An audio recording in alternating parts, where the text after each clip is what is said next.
Original mileage, 39,624 kilometers. Then, all powers na siya. Power window.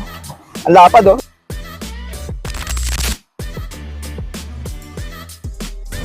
What's up mga boss? Meron para tayong mga bagong dating na unit dito ngayon. And meron tayong Ciaz, Toyota Fortuner. Saka doon sa likod meron tayong Toyota Camry. Pero ngayon papakita ko sa inyo muna itong Suzuki Ciaz. Automatic transmission, gas engine. 39,000 kilometers pa lang to.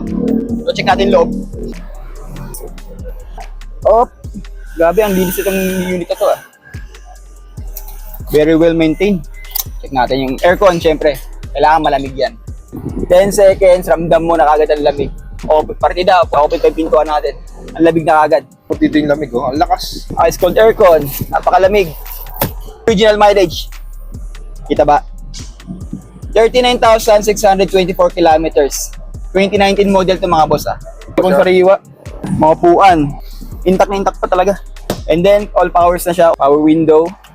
And check natin, automatic. And automatic transmission mga boss. So, goods na goods para sa mga daily driver. So, check naman natin yung yung engine bay.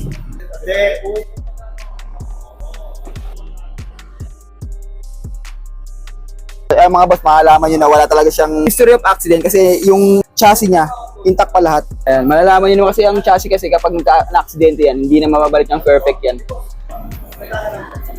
Check naman natin yung yung trunk. So, check natin yung trunk mga boss.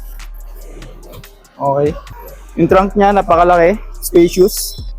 At ito naman, may spare tire pa siya. Kompleto pa naman yung niya, tools. And lifter, hook, kompleto pa. Tingnan mo naman kung gaano kalalim yan, kasyang-kasya ako.